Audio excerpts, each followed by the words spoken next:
বাইরে কি সুন্দর রোদ উঠেছে। এবার মনে হয় সবার ফসল অনেক ভালো হবে। ঠিক বলেছো। কদিন আগেই বৃষ্টি হলো, এখন আবার এই সুন্দর রোদ। এবার আমাদের ঘরেও অনেক ফসল উঠবে। সবার পাওনা টাকা শোধ করে ভালো মন্দ কিছু খেতে পারবো অনেকদিন পর। তোমার কথাই যেন সত্যি হয়। তুমি তাহলে থাকো, আমি কাজে যাই।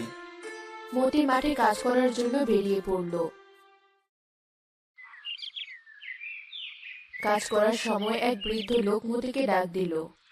এই যে বাবা, শোনো। জি বলুন, কি বলবেন? এই গ্রামে এত গরম কেন? আমাকে একটু পানি দাও তো, পিপাসায় মরে যাচ্ছি। এখানে আমি পানি কোথায় পাবো? আপনি একটু অপেক্ষা করুন, আমি আপনার জন্য পানি নিয়ে আসছি। যাও, তাড়াতাড়ি নিয়ে এসো, গরমে আমি মরে যাচ্ছি। এই নিন পানি। মাত্র 1 গ্লাস পানি? এই 1 গ্লাস পানি দিয়ে আমার কিছুই হবে না।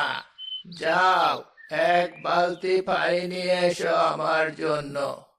কিন্তু এত পানি দিয়ে কি করবেন আপনি? তোমাকে যা করতে বলেছি চুপচাপ তাই করো। ঠিক আছে, এখনই আনছি।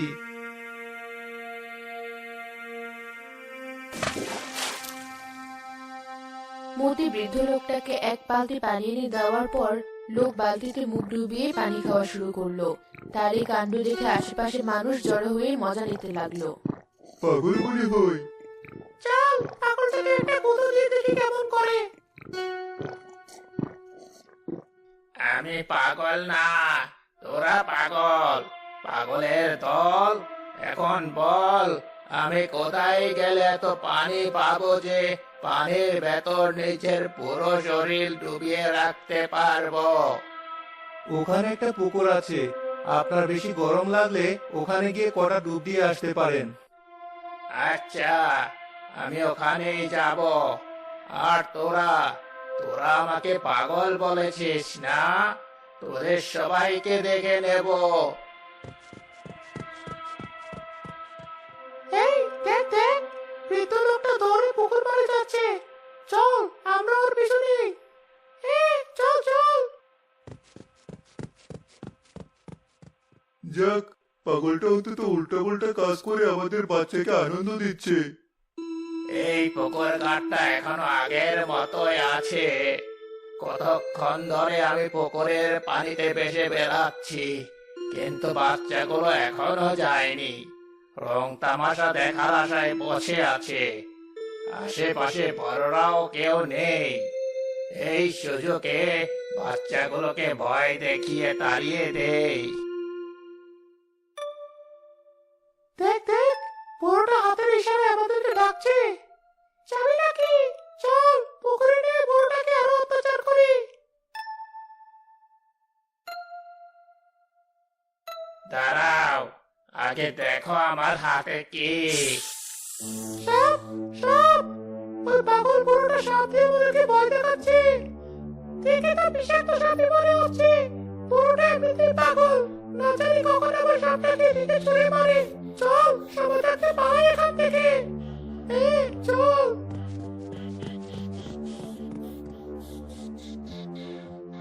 যাক, এতক্ষণে আমার শরীরটা একটু ঠান্ডা হলো।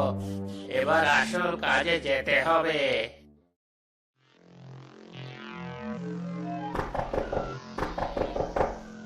কে?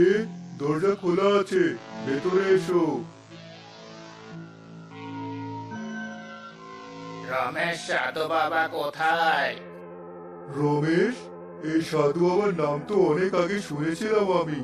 তিনি অনেক পুরনো আর একজন বিখ্যাত সাধু বাবা। এতদিনে তুমি তাকে খুঁজছো কেন? আমি জানতাম পুরো আমাকে অনেক দিনের জন্য আটকে রাখবে, কিন্তু তাই বলে যে এতদিনের জন্য আটকে রাখবে সেটা বুঝতে পারিনি। আমার বাঁশি কোথায়? কোন বাসি? তুমি কে? তোমাকে তো আমি এখনো চিনলামই না। আমাকে তোর চেনারও কথা না। অনেক দিন পার হয়ে গেছে বলে সবাই আমার কথা ভুলে গেছে। অসুবিধা নেই, তোদেরকে আবার মনে করিয়ে দেওয়ার জন্য আমি নিজেই চলে এসেছি। তুমি আবার ঘরের জিনিস এলোমেলো করছো কেন? থামো বলছি।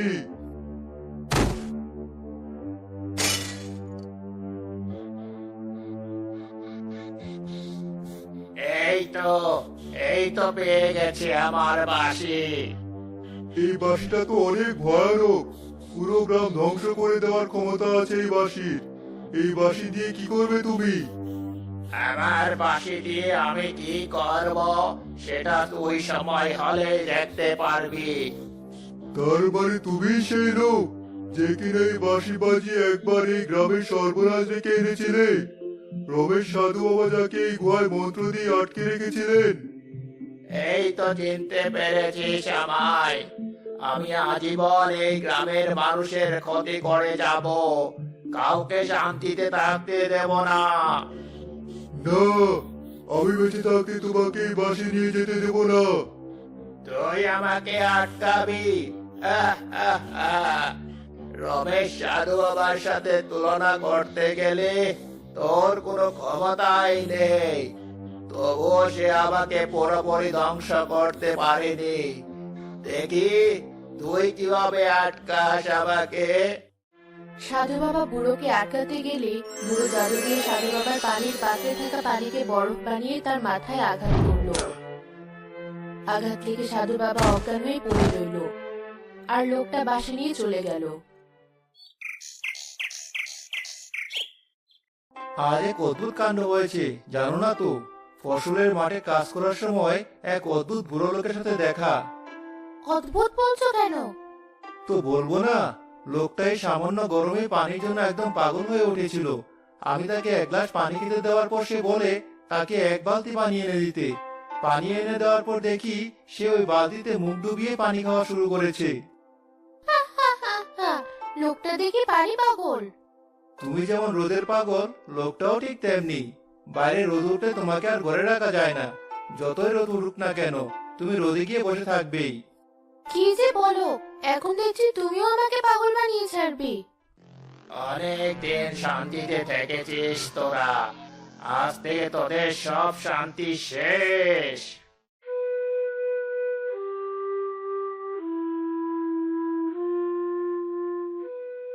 কেমন যেন একটা করুণ বাঁশির সুর শোনা যাচ্ছে, তুমি শুনতে পাচ্ছ কি? হ্যাঁ, এমন সুর আমি আগে কখনো শুনিনি। কে বাজাচ্ছে এই বাঁশি? চলো বাইরে গিয়ে দেখে আসি। মিম আর মতি বাইরে যাওয়ার পর বুঝলো বাঁশির সুরটা অনেক দূর থেকে এসে পুরো গ্রামে ছড়িয়ে পড়েছে। হঠাৎ তো বাতাস বওয়া শুরু করলো কেন? ঝড় আসবে না তো? আকাশে দেখো, কত কালো মেঘ এসে জমা হয়েছে। নিশ্চয়ই কাল বৈশাখী ঝড়। এই সময় ঝড় এলে তো আমাদের ফসল সব নষ্ট হয়ে যাবে। তুমি তাড়াতাড়ি মাঠে যাও, যতটুকু ফসল বাঁচানো যায় বাঁচাও, বাকিদেরকেও বলো। আচ্ছা, যাচ্ছি। তুমি বাবুকে নিয়ে সাবধানে থেকো।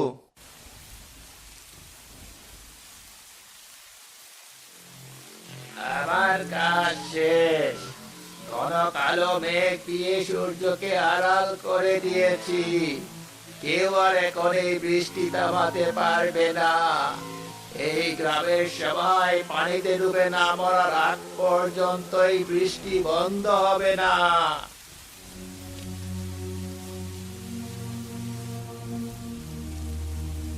বাঁশিটার আগের জায়গায় নেই। বৃষ্টিও শুরু হয়ে গেছে। তার মানে ওই লোকটা বাঁশিটা নিয়ে গেছে। এখন আমি কিভাবে আটকাবো ওকে? মনে পড়েছে, আগে সাধু বাবা বলেছিলেন ওই লোকটার হাতে আবার বাঁশি চলে গেলে ওকে কিভাবে আটকাতে হবে তা বইয়ে লেখা আছে। যাই, বইটা খুঁজে বের করি। 3 দিন হয়ে গেল, বৃষ্টি থামার কোনো নাম নেই। এভাবে আর কতদিন? আমাদের গ্রামের আশেপাশে সব এলাকা ডুবে গেছে, শুধু এটুকুই বাকি আছে। এভাবে বৃষ্টি পড়তে থাকলে দুদিনের মধ্যে আমাদের বাড়িও পানিতে তলিয়ে যাবে। তখন বাকিদের মতো আমাদেরকেও পানির উপর থাকতে হবে। নিজেকে নিয়ে চিন্তা করি না আমি, বাবুকে নিয়ে ভয় হয়। এই বৃষ্টি আর ভয়ানক বন্যার ভেতর আমরা না হয় কোনো মতে টিকে থাকলাম, কিন্তু বাবুর কি হবে? ও এইভাবে কতদিন বেঁচে থাকতে পারবে?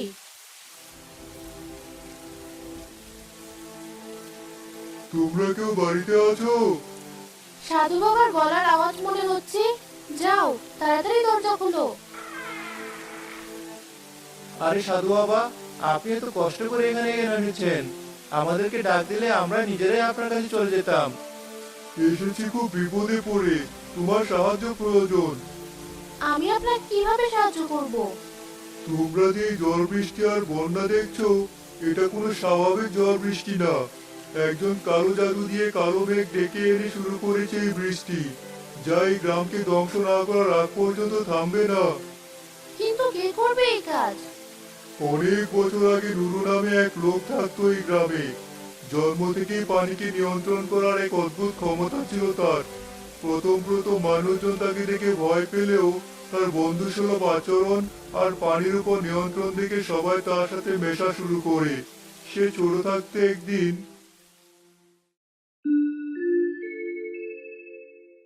নুরু, আমাকেও পানিতে অনেক উঁচুয় তোলো না। তুমি ভয় পাবে না তো আবার? একদম না। নুরু কলির সাথে পুকুরের পানি দিয়ে খেলা করার সময় হঠাৎ একজন নুরুকে পেছন থেকে ধাক্কা দেয়। ফলে তার হাত নড়ে যায় আর কলি পুকুর পাড়ে ছিটকে পড়ে। কলি, তুমি ঠিক আছো তো? ভালো হয়েছে, তোর সার্কাসের খেলা দেখে মানুষের সামনে থেকেও পাপ নিস। আজ থেকে তোর সব খেলা বন্ধ। কলি কোনো কথা বলছে না, ওর মাথা থেকে রক্ত বের হচ্ছে। তোর জন্য কলির এই অবস্থা, তোকে আর আমি ছাড়বো না। নুরু হাবলুকে অনেক মারে। কলি আর হাবলু দুজনকেই কবিরাজের কাছে নিতে হয়। হাবলু সারা জীবনের জন্য বধির হয়ে যায় আর কলি মারা যায়। এরপর কি হয়? গ্রামের সবাই ওকে শাস্তি দিতে চায়, তবে বয়সে ছোট বলে ওকে বড় কোনো শাস্তি দিতে পারেন না সাধু বাবা। ওর পানি নিয়ন্ত্রণ করার ক্ষমতা কেড়ে নিতে চাইলে সবাই সেটাতে সমর্থন দেয়। তারপর তো সব ঠিক হয়ে যাওয়ার কথা, তাই না? এত সহজে হলে তো ভালোই হতো। ওর ক্ষমতা কেড়ে নেওয়ার পরও কেউ ওর সাথে কথা বলতে চায় না, ওকে ভয় পায়, উনি বলে ডাকে। এভাবে বড় হওয়ার পর একদিন মনে ক্ষোভ নিয়ে নুরু বেরিয়ে পড়ে। এক বাঁশি আর কালো জাদুর মাধ্যমে তার ক্ষমতা ফিরে পায়, আমাদের গ্রামকে ধ্বংস করার চেষ্টা করে। তাকে আটকান কিভাবে আপনারা? সেই সময়ের এই গ্রামের সাধু বাবা অনেক ক্ষমতাবান ছিলেন। তিনি নুরুকে হারানোর পর তাকে একটা গুহায় আটকে রাখেন। পরবর্তীতে সে আবার আসলে তাকে কিভাবে থামাতে হবে সেই ব্যবস্থা করে যান। কি ব্যবস্থা? তোমার সাহায্য ছাড়া নুরুকে আটকানো সম্ভব না। তুমি চলো, আমি তোমাকে রাস্তায় সব খুলে বলছি। না, আমি ওকে যেতে দিব না। ওর যদি কোনো বিপদ হয়? আমরা সবাই এখন বিপদের মধ্যেই আছি। আমি কিছু না করলে সবার জীবনে ঝুঁকিতে পড়বে। ঠিক আছে, যাও, সাবধানে থেকো। মিম সাধু বাবার সাথে নৌকা নিয়ে বেরিয়ে পড়লো। বন্যার পানিতে সবকিছু ডুবে যাওয়ায় মানুষ কিভাবে পানির উপর বসবাস করে হাহাকার করছে সেসব দেখলো সে। ওই তো নুরু ওই উঁচু জায়গায় দাঁড়িয়ে সব দেখছে। তুই আবার এসেছিস? এবার একটা মেয়েকেও সাথে এনেছিস দেখছি। ও কি তোকে আমার হাত থেকে বাঁচাবে? শুধু আমাকে না, ও সবাইকে বাঁচাবে। কিন্তু এই মূল্যবান বাঁশি তুমি এভাবে ফেলে রেখেছো কেন? আমার কাজ শেষ। এই বাঁশির আর কোনো প্রয়োজন নেই। এখন কেউ আমাকে আটকাতে পারবে না। ভীম, তাড়াতাড়ি বাঁশিটা তুলে নাও। মিম বাঁশিটা হাতে নিয়ে বাজানো শুরু করলো। কালো মেঘগুলো সব সোনালি মেঘে রূপ নিল আর বন্যার সব পানি শুষে নিতে থাকলো। এ কি করে সম্ভব? তোমাকে আটকানোর পর সাধু বাবা একটা ছোট বাচ্চার মাথায় হাত রেখে বলেছিলেন, ভবিষ্যতে তুমি আবার এই গ্রামে আসলে এক মেয়ে তোমাকে আটকাবে। মিমি হচ্ছে সেই মেয়ে। কিন্তু কিভাবে? তোমার ভেতর যেমন কালো জাদু আছে, মিমের ভেতরও তেমন ভালো জাদু আছে। সেই জাদু দিয়েই ও তোমার বাঁশির ক্ষমতা ধ্বংস করে দিয়েছে, সাথে তোমারও। তুমি আর এখন অমর নও। না, আমি মানব না। এ হতে পারে না। বুড়ো পেছাতে পেছাতে সেই উঁচু জায়গা থেকে নিচে পড়ে গেল। সাধু বাবা চেষ্টা করেও তাকে আটকাতে পারলো না। সোনালি মেঘগুলো পানি সব শুষে নেওয়ার পর মেঘ সরে সূর্য বের হয়ে এলো।